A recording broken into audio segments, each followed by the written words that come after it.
Damos início a mais um programa Anatomia do Poder, programa que vai todo domingo aos telespectadores de todo o Brasil, de todos os estados do Brasil, analisando o poder público e privado por dentro e por fora.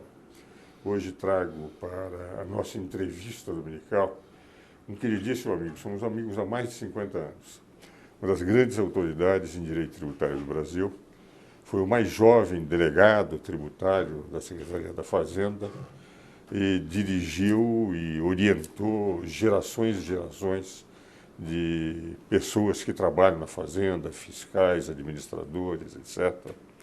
E é deputado estadual há 28 anos, há 7 mandatos. É uma das pessoas que mais entende de ICMS no Brasil. E hoje nós vamos falar sobre guerra fiscal, com meu amigo, o deputado Vitor Sapienza, aquele que há 28 anos representa os paulistas na Assembleia Legislativa e aquele que, dentro da Assembleia, mais se aprofundou, mais entende direito tributário.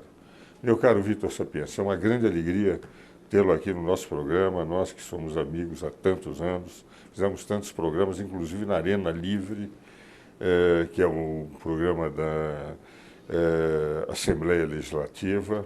E vamos falar sobre uma questão que mais me preocupa e preocupa a todos os brasileiros. Nós não temos reforma tributária, o Brasil trabalhou desde 1990 com diversas comissões, com Oswaldo Matos Filho, na época do Collor, com Osíris Lopes de Azevedo Silva, na época do Itamar, com o projeto a PEC 175 de Fernando Henrique, com Virgílio Guimarães no período primeiro mandato do Lula, com Bernardo Api, e mesmo a nossa comissão do Senado, aquela que eu participei com mais outros 12 especialistas, que o Senado nomeou para equacionar o problema da guerra fiscal. Nós apresentamos uma equação, essa equação não surgiu, porque eles receberam os 12 anteprojetos de emenda constitucional, leis complementares, leis ordinárias e resoluções, e infelizmente, Vitor, aquilo ainda está dormindo nas gavetas do Senado. E nós sabemos que todas essas reformas tributárias não saíram porque é um nó górdio, que é o ICMS, é a guerra fiscal, na qual o nosso Estado tem sido altamente prejudicado, porque, na verdade, quando se dá incentivos fiscais externamente, esses produtos entram aqui com um grau de geração de descompetitividade para as empresas brasileiras e paulistas muito grande. Como é que você tem discutido na Assembleia, vê esse problema, você vê a possibilidade de alguma solução? Vamos ouvir o especialista. E você sabe que para mim é uma satisfação conviver com você e participar de uma aula que sempre você costuma dar nas suas exposições. Eu vejo um pessimismo. Exceto você, exceto outros brilhantes juristas especializados na área tributária, eu não vejo preocupação maior. Eu sinto as consequências disso. Tive a oportunidade recentemente de conversar com o Paulo Scaff e dizer a ele o seguinte: Paulo, você deu 2 demonstrações de pujança, de luta. A primeira foi quando você conseguiu abordar o CPMF. A segunda, agora, recentemente, quando você conseguiu praticamente alterar a parte de custeio da energia elétrica. Eu não vejo em você o mesmo empenho para lutar pelo término da guerra fiscal. Você só está mexendo um pouquinho agora porque você, como representante da indústria textil, você está sentindo, primeiro, a China em cima de você. Segundo, a localização de outras indústrias, principalmente no Nordeste.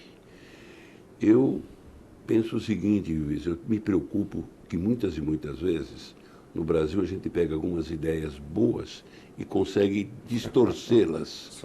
E você conhece melhor do que eu, Sudã, Sudene, e outros institutos que foram criados com uma pureza e um objeto no sentido de melhoria, quando elas foram distorcidas. Eu me lembro bem, em 1960 69, eu fui representar São Paulo para discutir a SUFRAMA na Amazônia. E fui surpreendido quando me convidaram para mim ser o primeiro superintendente. Eu falei, não, eu estou muito bem em São Paulo, sou delegado tributário, posso transferir um pouco da minha experiência. E, no início, aquilo deu uma agitação e despertou Manaus.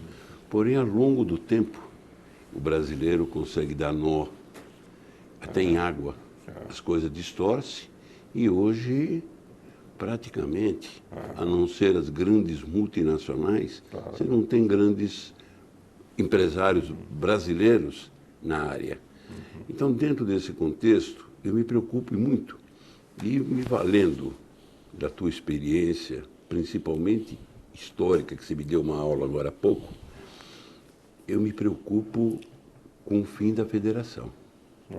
Aliás, você sabe, Vitor, a minha grande preocupação é que, se nós não equacionarmos o problema da guerra fiscal, você perdeu a autonomia. O que constitui uma federação? Autonomia política, administrativa e financeira. Os estados dependem do ICMS. São Paulo, mais de 90% é um ICMS. Sim. Se o ICMS deixou de ser um imposto de arrecadação, de circulação, para ser um imposto de incentivo fiscal em estados contra São Paulo, Minas, os estados mais desenvolvidos, os estados perderam autonomia financeira. Vou lhe dar dois exemplos. O Calab, que é secretário da Fazenda, nós temos conversado, dei até parecer para a Secretaria da Fazenda, no sentido que eu considero cláusula pétrea, unanimidade do CONFAS, e outro Raul, que é um excelente deputado, é deputado federal, no momento é secretário da Fazenda do Paraná. O Raul me disse, Ives, eu não faço política financeira. Porque se uma empresa vem para cá e diz o seguinte, se o senhor não me dá incentivo, eu vou para o outro estado, quem está fazendo a política financeira são os empresários, não somos nós. Precisamos terminar com a guerra fiscal. Então, isso que você está dizendo, eu concordo inteiramente, Sapiens. Quer dizer, enquanto não solucionarmos a guerra fiscal, uma das três autonomias, a mais importante, sem recursos financeiros, não há uma entidade financeira, numa entidade federativa, essa autonomia financeira não existe com a guerra fiscal. Então, essa sua preocupação é minha também, porque eu tenho a impressão que nós estamos fatalmente com a manutenção da guerra fiscal, preparando na maculação da federação um papel de uma federação meramente formal, mas não uma federação real. Eu tenho mais uma preocupação, Ives, grande, que é a seguinte. Os nossos 70 deputados federais não estão conscientes do perigo que isso pode trazer para São Paulo. Eu tive a oportunidade recentemente, e você também acompanhou, nós tivemos o problema do pré-sal e a bancada do Rio de Janeiro fechou questão, independente de partido, dando um apoio no sentido de evitar a alteração do contrato das explorações atuais. São Paulo não se mexeu. Mas São Paulo já perdeu 1,5 bilhão, mas 1 bilhão, parece que 1,5 bilhão para esse pessoal é 10 mil, 50 mil. E eu fiz uma indagação a todos os deputados federais, PT, PSDB, sem exagero, o único que se mexeu um pouco, eu tenho que ressaltar, foi o senador Aloysio. Porque os demais ninguém sabe o que é que pensa. E olha, só telespectador, para fazer uma avaliação do que seja 1 bilhão, um número 1 bilhão, se fala nos jornais 1 bilhão, etc. Os senhores sabem quanto representa em tempo 1 bilhão de segundos? Seu telespectador, 1 bilhão de segundos demora 31 anos e meio. Só para ver o que representa. O segundo é pá, é segundo. 31 anos e meio, 1 bilhão de segundos. Aqui se fala em 1 bilhão de reais, como se fosse algo, como se você diz, 10 mil reais e não 1 bilhão de reais. Né? O que eu vejo e sinto que você faz parte de uma cruzada. Porém, essa cruzada tinha que ser reforçada. está muito fraquinha. E aquilo que eu disse ao Paulo Scaff, eu tenho que dizer novamente, Paulo, você comanda a Federação das Indústrias. Mostre para o pessoal o que está acontecendo, não só em termos de arrecadação, nós vamos começar a ver agora, em termos de emprego. Não, você vê essa própria resolução do Senado para terminar a guerra dos portos, e nada é mais desonesto em relação ao país do que importar produtos, dar incentivos fiscais de ICMS para produtos importados, fazendo com que esses produtos fiquem mais baratos que os produtos produzidos no Brasil de ICMS. E vê-se que alguns estados fazem isso com maior tranquilidade. Tranquilo. Não, e você está tocando no assunto. Eu vou só fazer o seguinte, os meus amigos de trás da Câmara acabam de me avisar que o tempo do nosso bloco está terminando. Opa. Então nós vamos continuar esse assunto no segundo bloco. Vamos agora aos nossos comerciais.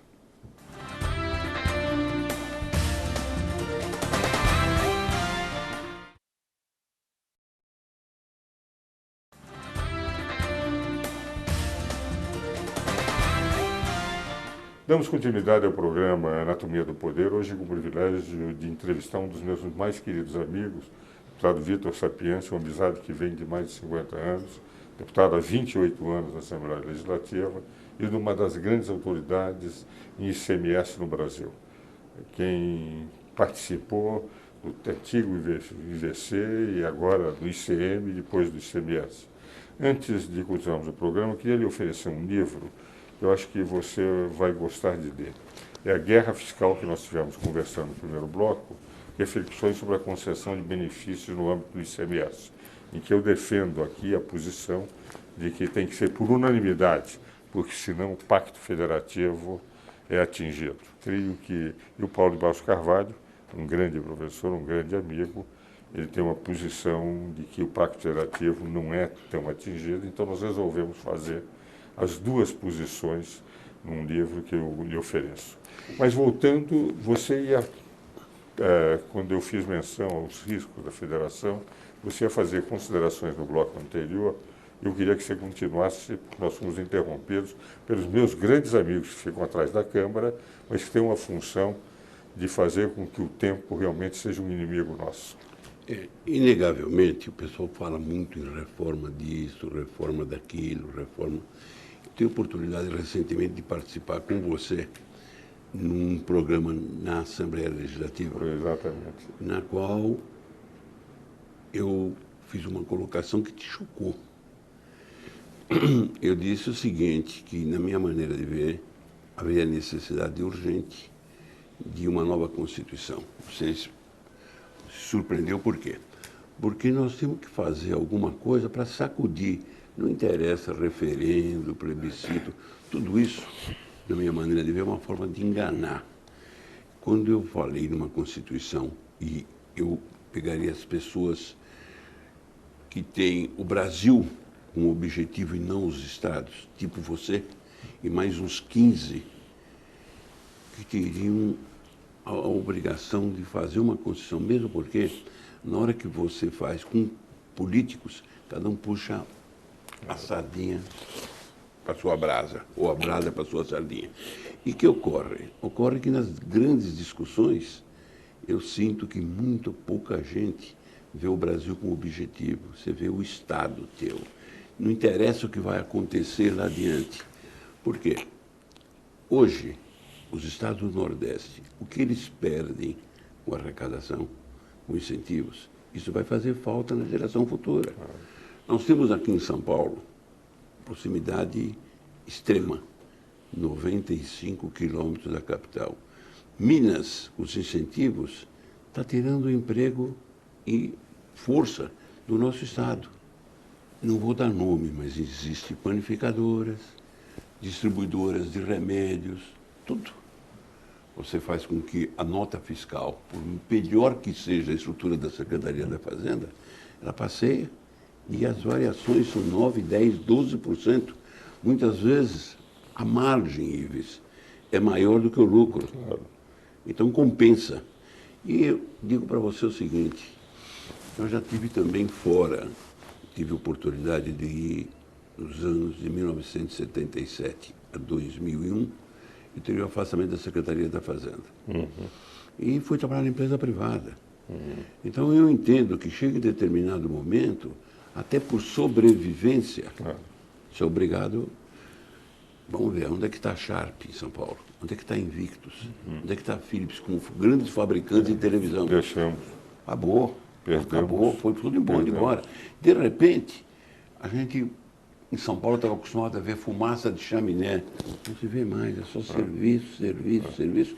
E, graças a Deus, ainda São Paulo não sofreu mais as consequências, graças à nossa agricultura, que tem dado um suporte. É uma agricultura altamente mecanizada. Mas você vê o seguinte, nisso que você está dizendo, ô Vitor, que é realmente preocupante, porque